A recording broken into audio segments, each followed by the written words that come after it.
Assalamu alaikum bandiraɓe heɗiɓe. Amin calmina on e inde Allah joom jamo. Jiɗɗo yimɓe fof nana te jaɓa lawol peewal ngol o waɗi ngol beele ina mbawa dañdude e makko jam celluɗo ha abada. Amin beltino feewi e komin mbawi artude hande jokkande on yewtere mon lawol peewal. E yewtere men ɓennude en bittino e cimoje ɗiɗi gardiɗe gonde e Jabura. Ɗo e jewte men lawol peewal moƴƴanno no feewi so tawi eɗen mbawno jangude cimoje gonde e Jabura ɗe fof. Kono tawde Jabura woni e mum ko cimoje 150, ɗum wawata wonde. Kono hade men yaltude e Jabura eɗen jinno wittude e simore wonde nde Allah lowno e hakkille Dawuda. Nden simore ko simore nogas e ɗimmere nde. Ndeɗo simore ina heewi fayida, sabu nde habrata kono almasihu o jogorno mayde musde yoɓa bakkatuji bani adama en. Ko e ndeɗo simore Dawuda mo ganduɗa ina ardi garal almasihu o duuɓi ujunere habratno hakke geɗe 300 jogornoɗe wadde nyande almasihu o fonno mayde nde. So en jangi deftere Linjila wande tariki almasihu o nde, ma en ji wonde fof laatori kono annabi Dawuda windirno ɗum gila ko ɓooyini. Ɗum noon ganden ndeɗo simore ummaki e miijo neɗɗo, nde ummi koye ruuhu Allah, sabu ko Allah tan wawi habrude ko jogori arde, ɗum laatoro noon. Joni noon keɗoɗen ko annabi Dawuda winduno e simore nogas e ɗimmere Jabura nde, duuɓi ujunnaje ko adi almasihu o ina ara e aduna. Ko e ndeɗo simore Dawuda winduno miijoji jogornoɗi wonde e hakkille almasihu o, nyande jogorno rufde ƴiƴam mum beele hewɓe ina jaafe bakkatuji mumen. O wi, e heyma joomam, holko waɗi goppuɗami, holko waɗi goɗɗirɗami ni, ko waɗi a faabakimi, a heɗaki gullitalem. Ndenne dey ceniɗo ko an, laamiɗa ko e nder jettor Israila, kono min komi gilngu, mi wona neɗɗo.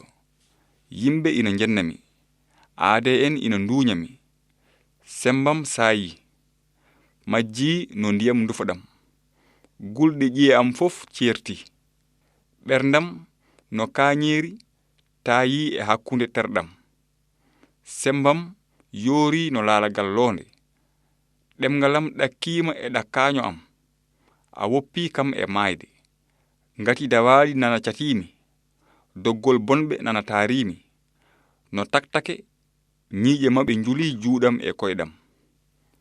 Daroɗen ɗo seeɗa. Bele on nani ko annabi Dawuda winduno ko faati e almasihu o duuɓi ujunnaje ko addi garal mum. O wi, doggol bonɓe nana taarimi, ñiiƴe maɓɓe njuli juuɗam e koyɗam.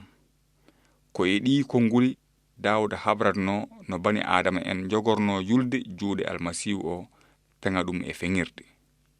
Holko woni sababu ɗum? Holko waɗi annabi Dawuda windude wi, ma bonɓe njul juuɗe almasihu o e koyɗe muɗum? Holko waɗi almasihu o maayde nden maayde musnde? Holko waɗi Allah woppude yimɓeɓe ina leeptira noon almasihu ceniɗo mo neli o? Haala Allah ka haalani en sababu mum. Dandowo o ina foti yarde mette musɗe, maaya maayde musnde, lomto en e kuugal Allah. Tawde jobdi bakkat ko maayde e halkare e jeygol ha abada, almasihu o ina fonno yarde mette jeygol ɗe kanduɗen enen bakkodinoɓe ɓe. Allah e moƴƴere mum fodino nelde dandowo mo wondani e bakkat. On dandowo yarani yimɓe fof mette maayde.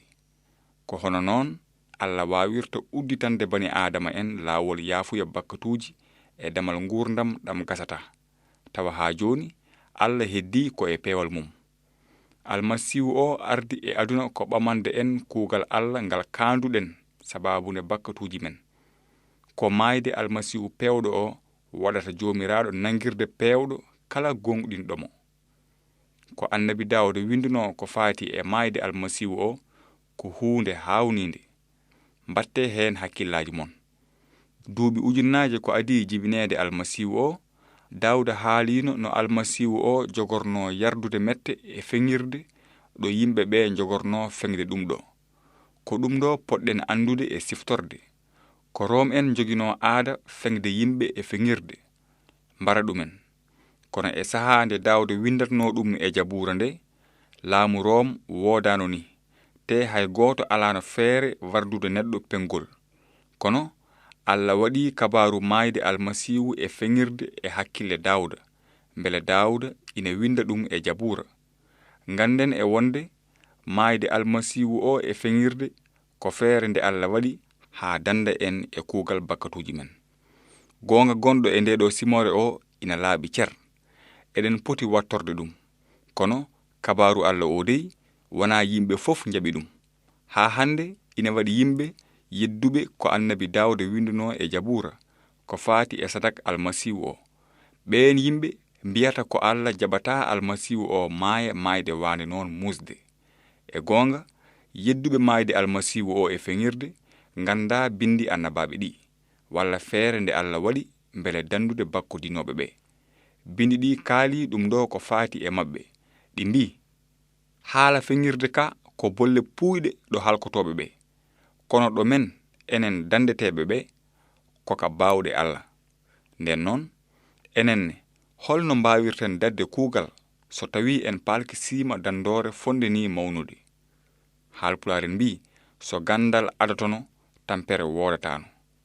Joni keɗoɗen kadi no moƴƴi ko Daawuda winduno e annama maayde almasihu o e dow feŋirde. En nani nde almasihu o haali wi, e heyma joomam, holko waɗi goppuɗami, holko waɗi goɗirɗami ni? Yiɓe mi fof ngona e toñdemi, ɓiiña, ndimbina koye, mbiyodira, tawde o resndi hoore makko joomiraɗo. Nden noon yo hakkitmo, yo dandumo tawde omo yiɗimo. Sembam saayi, majji no ndiyam ndufaɗam, gulɗe ƴiyam fof ciyerti, ɓerdam no kañeeri tayi e hakkunde terɗam. Sembam yoori no laalagal loonde, ɗemgalam ɗakkima e ɗakaño am. A woppi kam e maayde, ngati dawaɗi nana catimi, doggol bonɓe nana taarimi, no taktake ñiiƴe maɓɓe njuli juuɗam e koyɗam. Mboɗoni lima ƴiyam fof, kamɓe aɓena puttinimi gite, aɓe ndaarami, aɓena pecca comcam, aɓena mbaɗa forokam kuraaji. Ko e ɗi konnguli Daawuda habratno e wonde caggal nde yimɓe ɓe peŋi almasihu o e feŋirde, ma tooñ ɗum, ɓiiña ɗum, pecca comci mum, mbaɗa forok mum kuraaji. Ɗum fof ko noon laatori duuɓi ujunnaaje caggal nde Daawuda windi ɗum. Keɗoɗe ko winda e Linjiila ko faati e maayde almasihu o. Bindi ɗi mbi, nde ɓe peŋimo ɓe mbaɗi comci makko kuraaji, caggal ɗum ɓe njooɗi ɗon aɓe ndenamo. Wirtotonoɓe mo ɗon ɓe ina ndimminatno koye, ngona e yennudemo mbiya, so tawi ka ɓi Allah, jippu e feŋirde he. Hono noon ardiɓe yettinoɓe sadak ɓe e sariyankoɓe ɓe e hohoɓe ɓe fof ngoni kañum enne e toñdemo ina mbiya, o dandi woɗɓe, kono o ronki dandude hoore makko. Mata wona ko laamɗo Israila? Yo jippu hankadi e feŋirde he gonɗinen mo. Wona o resndi hoore makko ko Allah? Yo Allah hakkitmo hankadi tawde ina yiɗimo, ngati o wi ko ɓi Allah. Ko hono noon Linjiila holliri no haalaji annabi Daawuda ɗi timmirno. En nani hande kadi no Daawuda haalirno e wonde ma almasihu o ɗomɗu tampa no feewi to bangal ɓandu mum e to bangal ruuhu mum e hakkille mum. Ko ɗum waɗi almasihu o wullude e aaya gadana he wi, e heyma joomam, holko waɗi goppuɗami, holko waɗi goɗɗirɗami ni? Te sa witti e Linjiila ma yi no ɗum ko Daawuda winduno e jabura fof timmiri. Holko waɗi almasihu o wullude e dow feŋirde he wi, Allam, Allam, holko waɗi goppuɗami? Sabu Allah ko ceniɗo, te wawa hoddude e bakkat. Allah e hoore mum woppi almasihu o, yimɓe peŋi ɗum e feŋirde. Allah sertinimo e hoore mum, sabu Allah fawi e makko kuugal bakkatuji kala. Ko ɗum waɗi bindi ɗi mbi, mo meeɗa bakkodinde o watti ɗum bakkat ngam amen, mbele e kaɓɓodiral amen e makko ngal amin gonta peewal Allah. Kono jettoɗe golani Allah ina waɗi goɗɗum ko annabi Daawuda habruno ko poɗɗen andude. E Simore 16 nde Daawuda windino ko faati e almasihu o wi, a woppata fittandam to laakara, a accata aadiyanke ma halko, ma andinam laawol ngurdam. ko hono noon Daawuda habrirno no Allah anniyirino wurtinde dandowo o mbele kala gonɗinɗo ɗum ina wawa wondoyde e makko to Allah ha abada. Hono noon Linjila wi almasihu o mayiri ko sababunde bakkatuji men e wonande bindi ɗi. O ubbama kadi o wurti e nyalawma tataɓijo o e wonande bindi ɗi. Te Daawuda windi no wi caggal nde Allah wurtini almasihu o e hakkunde mayɓe ma Allah safmo wiyamo yo jooɗo bange mum ñaamo ha nyande o ruttoto ngam ñaawde yimɓe aduna ɓe. Ko ɗum Daawuda windi e Jabura e Simore 110 o wi jomiraɗo wi faade e joomam jooɗo ñaamam ha mi waɗa jaɓɓa e añɓe ma. E gasirde Simore 20 nde Daawuda wi leƴƴi aduna ɓurɗi woɗɗude ma ciftor jomiraɗo kadi ma ndutto e mum. Leƴƴi dowlaji ɗi fof ma cujju e yeeso makko. ɓesngu maɓɓe ma rew jomiraɗo. Yonta fof ma andin mo yonta garowo. Pewal makko ma jaytane leƴƴi peeñoyoji ɗi gandine Allah dandi yimɓe mum. Ko e ngol konngol ndeɗo Simore Jabura gasiri Allah dandi yimɓe mum. Holko almasihu o fonno timminde? O fonno ko timminde kala ko Allah fodanno Adama e Hawa ko faati e dandowo ponnoɗo arde dandude ɓe kamɓe e wudi maɓɓe e kuugal bakkat. Almasihu o ina fonno timminde annama sadakeji kullon ɗi Allah yamirno bakkadinoɓe e jamanuji gadiɗi ɗi.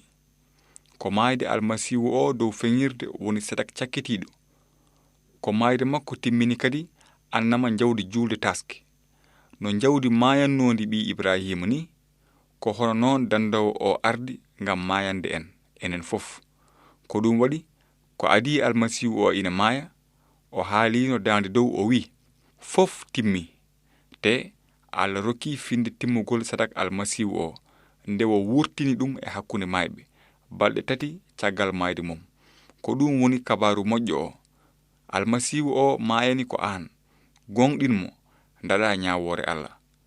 Ɗum noon bandiraɓe, sen jejjiti ko janguɗen hande ko fof ha heddi gueɗel gotel yo taw ko gelɗo. Hakke duuɓi ujunere ko adi jibinede almasihu o, annabi Daawuda habrino wi ma bakko dinoɓe ɓe jul juuɗe almasihu o e koyɗe mum fof. Te sen jejjiti sababu mayde musde nde almasihu o mayi nde o mayani ko an e min e bakko dinowo fof mbele kala gonɗinɗomo ina wasa halkade heɓa gurdam ha abada. Almasihu o jaɓi leptede hono noon o mawnini Allah te o holli en yidde makko.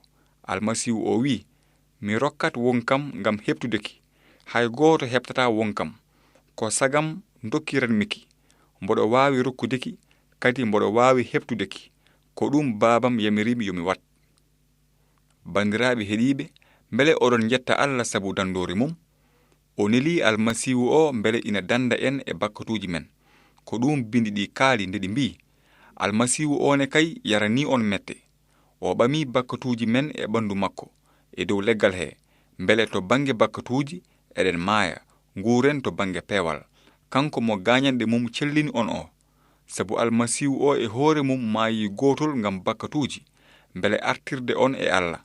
Kanko pewɗo ngam oñiɓe o. On baraɗo sababunde toñangeji men wurtina mbele eɗen nangire fewɓe mbele kala gonɗinɗo ɗum ina wasa halkade heɓa gurdam ha abada. Bandiraɓe, yo Allah labbinan on ko janguɗen hande ko fof. Amin jetta on sabu keɗogol mon. E yewtere men arore so Allah jaɓi ma en jokku e bindi annabaɓe ɗi ha naten e tariki ɓi Daawuda manam annabi Suleymani. Yo moƴƴere Allah won e mon te miccoɗon no moƴƴi e haalaji almasihu ɗi Daawuda winduno e Jabura nde o wi ɓe juli juuɗam e koyɗam